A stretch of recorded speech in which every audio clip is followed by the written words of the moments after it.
முருகன் அருளால் அனைவரும் நன்றாக இருப்பீர்கள். ஸ்ரீ சௌடாம்பிகை ஜோதிடம் நேயர்கள் அனைவருக்கும் இனிய தமிழ் புத்தாண்டு நல்வாழ்த்துக்கள். நம்ம சேனலை லைக் பண்ணுங்க, சப்ஸ்கிரைப் பண்ணுங்க, ஷேர் பண்ணுங்க. அதே மாதிரி இப்ப என்ன பார்க்க போறோம் அப்படின்னா, தமிழ் புத்தாண்டு ஒரு ஆண்டிற்கான முழு பலன்களை தான் நம்ம இன்னைக்கு பார்க்க போறோம். குரு பகவான் குரு பகவான் ஜூன் மாதத்திற்கு பிற்பாடு, அதாவது இப்ப மிதுன ராசியில இருக்கிறாரு. ஜூன் மாதம் கடக ராசிக்கு வந்துருவாரு. கடக ராசியில ஒரு 5 மாதங்கள் இருப்பாரு. அதுக்கப்புறம் குரு பெயர்ச்சி சிம்ம ராசியில கேது பகவான் கூட இணைந்து கேல யோகத்துல இருப்பாங்க. அதே மாதிரி கடகத்துல குரு பகவான் உச்சமடைந்து ஒரு 5 மாதங்கள் உச்ச நிலையிலே தான் இருப்பார். அவரு 12 ஆண்டுகளுக்கு ஒரு முறை நடக்கக்கூடிய நிகழ்வு இது. அதே மாதிரி ராகு கேதுக்கள் பயிற்சி நவம்பர் 25 2026 நவம்பர் 2026 ராகு கேதுக்கள் பயிற்சி நடைபெறும். அதே மாதிரி இப்ப ராகு பகவான் கும்பத்திலையும் கேது பகவான் சிம்மத்திலையும் இருப்பாங்க. நவம்பர் மாசத்துக்கு மேல ராகு பகவான் மகர ராசிக்கு வந்துருவாரு. கேது பகவான் கடகத்துக்கு போயிடுவார். சனி பகவான் மீனத்திலேயே தான் இந்த ஆண்டு முழுவதும் இருப்பாங்க. இந்த ஆண்டுகள் நகரக்கூடிய இந்த 3, அதாவது சனி, குரு, ராகு கேதுக்கள், இந்த கிரகங்களை வச்சுதான் ஒரு ஆண்டுக்கு முழுவதும் உண்டான பலன்களை இப்ப ஒவ்வொரு ராசிக்கும் நம்ம பார்க்க போறோம். மேசராசி நேயர்கள் அனைவருக்கும் வணக்கம். மேசராசியோட ராசி நாயகன் செவ்வாய். அதாவது செவ்வாய் மேசத்துக்கும் வருவாரு, விருச்சக ராசிக்கும் அவர் தான் அதிபதி. இப்ப மேசராசியை பத்தி பார்க்கறோம் அப்படின்னா, மேசராசிக்கு 4ஆம் இடத்துல, அதாவது உங்க பாக்யாதிபதி பிளஸ் விரையாதிபதி, 9ஆம் அதிபதி, 12ஆம் அதிபதி ஆகிய குரு பகவான் உச்சமடைகிறது உங்களுக்கு ரொம்ப ரொம்ப அற்புதமான காலகட்டங்கள் அப்படின்னு தான் சொல்ல முடியும். ஏன் அப்படின்னா, உங்களுக்கு 9ஆம் பாக்யாதிபதியாகி அவர் உச்சமடைகிறது, அதாவது எல்லா பாகியங்களையும் கொடுக்கக்கூடிய கடமைப்பட்டவர் தான் உங்களுக்கு குரு பகவான். அவரு உச்சமடைகிறது ஒரு நல்ல விசேஷம். அது 4வது கேந்திரத்துல சந்திரனோட வீட்டுல உச்சமடைவாரு. 12 ஆண்டுகளுக்கு ஒரு முறை நடக்கக்கூடிய நிகழ்வு இதுங்க. அதே மாதிரி 4ஆம் இடத்து கல்வி, மாணவர்கள் கல்வியில நினைச்ச மதிப்பெண்கள் எடுக்கக்கூடிய அமைப்புகள்லாம் இந்த காலகட்டத்துல உங்களுக்கு கைகூடி வரும். இப்ப தேர்வு எழுதினவங்க மாணவர்கள்லாம் நினைச்ச மதிப்பெண்கள், மேசராசிக்காரங்க நினைத்த மதிப்பெண்கள் கிடைக்கக்கூடிய அமைப்புகள் கண்டிப்பா இருக்கும். அவங்கவுங்க தசாபுக்தி, அதாவது ஜனனகால ஜாதகத்துல யோக தசைகள் நடக்குது அப்படின்ற அமைப்பு இருக்குதுன்னா, யோக தசை அவயோக தசை நடந்தது அப்படின்னா பலன்கள் மாறுபடும். யோக தசை நடக்குது அப்படின்னா கண்டிப்பா 4ஆம் இடத்து பலன்கள், கல்வியில ஒருபடி உயரக்கூடிய அமைப்புகள், அதிகமான மதிப்பெண்கள், நினைத்த மதிப்பெண்கள், தேர்வு எழுதிட்டு இருந்த மாணவர்கள்லாம் நினைத்த மதிப்பெண்கள் பெறக்கூடிய ஒரு அற்புதமான காலகட்டங்களா இது உங்களுக்கு அமையும். அதே மாதிரி தாய் வழி உறவுகள், அம்மாக்கு கொஞ்சம் உடம்பு சரியில்லை போன வருஷம் வரைக்கும் அப்படின்ட்டு இருந்த அமைப்புகள்லாம், அம்மா உடல் நலம் தேறி நலமாகக்கூடிய அமைப்புகள், அதாவது உடல்நிலை கொஞ்சம் சரியில்லாம இருக்குது போன வருஷம் வரைக்கும் அப்படின்றதுனா, இந்த வருடங்கள் அந்த உடல்நிலை சரியாகக்கூடிய ஒரு நல்ல அமைப்புகள் கண்டிப்பா இந்த காலகட்டத்துல உங்களுக்கு இருக்கும். அதே மாதிரி தாய் வழி உறவுகளால, தாய் மாமங்களால அனுகூலங்கள், ஆதாயங்கள், அவங்களால உதவி கிடைக்கக்கூடிய அமைப்புகள் கண்டிப்பா நல்ல விதமா இருக்கும். தாய் மாமன் வழியில கொஞ்சம் சண்டை சச்சரவா இருக்குது, போன வருஷம் வரைக்கும் சண்டை சச்சரவா இருக்குது அப்படின்னா, இந்த வருடங்கள் அதெல்லாம் அந்த சண்டை சச்சரவுகள்லாம் நீங்கி சரியாகக்கூடிய ஒரு அற்புதமான காலகட்டங்களா இருக்கும். அதே மாதிரி நான் ரொம்ப நாளா வீடு வாங்கணும் அப்படின்னு நினைச்சுக்கிட்டு இருக்கிறேன், ரொம்ப நாள் கனவுங்க, அது நிறைவேறவே மாட்டேங்குது, எப்பதான் நிறைவேறும் அப்படின்னா, இந்த காலகட்டத்துல 4ஆம் இடத்துல வீடு வாகனம் குறிக்கக்கூடிய 4ஆம் இடத்துல குரு பகவான் உங்க பாக்கியாதிபதி உச்சமாக இருக்கக்கூடிய நிலையில கண்டிப்பா வீடு வாகனம் யோகம்லாம் கண்டிப்பா உருவாகும். நினைத்த வாகனம் அமையும். ரொம்ப நாளா வந்து வாகனம் வந்து மாற்றணும் அப்படின்னு நினைச்சுக்கிட்டு இருக்கிறேன். எப்பதான் அதுக்கு உண்டான சரியான தருணங்கள் வரல, வாய்ப்புகள் கிடைக்கல அப்படின்னு ஏதாவது ஒண்ணு கடன் ஆகிக்கிட்டே இருக்குது, இந்த வாகனத்தையே மாத்த முடியல அப்படின்னா, கண்டிப்பா இந்த காலகட்டத்துல வாகனம் மாற்றம் கண்டிப்பா உண்டு. வீடு வாகன சேர்க்கை கண்டிப்பா இந்த காலகட்டத்துல உண்டு. விரய சனி நடக்குது. என்னதான் இருந்தாலும் விரய சனி நடக்குது. தொழில்கள்ல, ஏன்னா விரய சனி 12ஆம் இடத்துல இருக்கிற சனி பகவான் உங்க ராசிக்கு 2ஆம் இடத்தை பார்ப்பாரு. பொருளாதாரத்துல கொஞ்சம் அதாவது கையில காசு வரும், செலவுகளும் கூடிய அது வந்து விரயங்களாகவும் அது சுப விரயங்களா தான் இருக்கும். அதே மாதிரி 2ஆம் இடம் வந்து சனி பார்வை இருக்கிறதுனால குடும்பத்துல சிறு சிறு சண்டை சச்சரவுகள் இருக்கதான் செய்யும். யாருக்கும் வாக்கு கொடுத்து ஏமாந்துடாதீங்க. அதே மாதிரி உங்க ராசிக்கு 4ஆம் இடத்துல ஒரு 5 மாதங்கள் குரு பகவான் இருக்கிறது. அதே மாதிரி அதுக்கப்புறம் 5ஆம் இடத்தை உங்க ராசிக்கு 5ஆம் இடத்துக்கு போயிடுவாரு. குழந்தைகளால, அதாவது எப்ப அப்படின்னா அக்டோபர் மாசத்துக்கு மேல கேள யோகத்துல 5ஆம் இடம் அதிர்ஷ்டத்தை குறிக்கக்கூடிய ஸ்தானம்.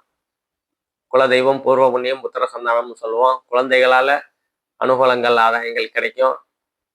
குழந்தைகளால ஒரு பெருமை அடையக்கூடிய அமைப்புகள் இருக்கும்.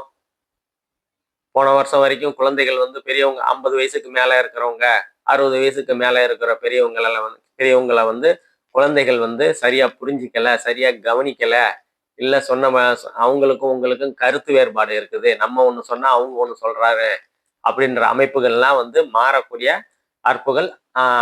மாறக்கூடிய அமைப்புகள் வந்து அக்டோபர் மாதத்திற்கு மேல கண்டிப்பா இருக்குதுங்க. அதே மாதிரி கேள யோகம் அப்படின்னா குரு கேது இணைவு தான் வந்து கேள யோகம்னு சொல்லுவோம். அது உங்க 5ஆம் இடத்துல, அதாவது கேள யோகம்னா என்ன, கோடீஸ்வரன் ஆகக்கூடிய அமைப்பு அப்படின்னு சொல்லுவோம். உங்க பிறப்பு ஜாதகத்துல அந்த கேள யோகம் இருக்குது, குரு கேது இணைவு இருக்குது, அதன் குரு தசையோ கேது தசையோ இப்ப நடக்குது அப்படின்னா கண்டிப்பா அந்த கேள யோகம் உங்களுக்கு செயல்படக்கூடிய அமைப்புகள் இந்த காலகட்டத்துல கண்டிப்பா இருக்கும். அதிர்ஷ்டம் செயல்படும், நல்ல எண்ணம் நல்ல சிந்தனையும் செயல்படும், ஒரு ஐடியா கிடைக்குது, அதன் மூலியமா ஒரு பல மடங்கு தன லாபம் அடையக்கூடிய அமைப்புகள்லாம் இந்த காலகட்டத்துல உங்களுக்கு கண்டிப்பா இருக்கும். அதே மாதிரி முதல் 5 மாதம் உங்க ராசிக்கு 8ஆம் இடத்தை பார்க்கும்போது பயணங்களால் அனுகூலங்கள், ஆதாயங்கள் இருக்கும். பிறந்த ஊரை விட்டு வெளியில வேலைக்காக வெளியில் செல்லக்கூடிய அமைப்புகள்லாம் உங்களுக்கு கண்டிப்பா அந்த காலகட்டத்துல இருக்கும். அதே மாதிரி அக்டோபர் மாதத்திற்கு மேல குரு பகவான் உங்க 9ஆம் ராசிக்கு 9ஆம் இடத்தை பார்க்கும்போது தந்தையால் அனுகூலங்கள், ஆதாயங்கள் இருக்கும். என்னென்ன பாக்கியம், இப்ப 30 வயசு வரைக்கும் திருமணம் ஆகல அப்படின்னா கண்டிப்பா திருமண பாக்கியங்களை கொடுப்பாரு, குழந்தை பாக்கியங்களை கொடுப்பாரு. குழந்தை, அதாவது திருமணம் ஆகிருச்சு, குழந்தை இல்லை ரொம்ப நாளா அப்படின்னா புத்திர பாக்கியத்தை கொடுப்பாரு. அக்டோபர் மாசத்துக்கு மேல குரு பகவான் உங்க ராசிக்கு 5ஆம் இடத்துல வரும்போது 5ஆம் இடத்துல இருந்து பாக்கியஸ்தானத்தை பார்ப்பாரு. தந்தையால் அனுகூலங்கள், ஆதாயங்கள் இருக்கும். தந்தை வழி உறவுகளால் அனுகூலங்கள், ஆதாயங்கள் இருக்கும்.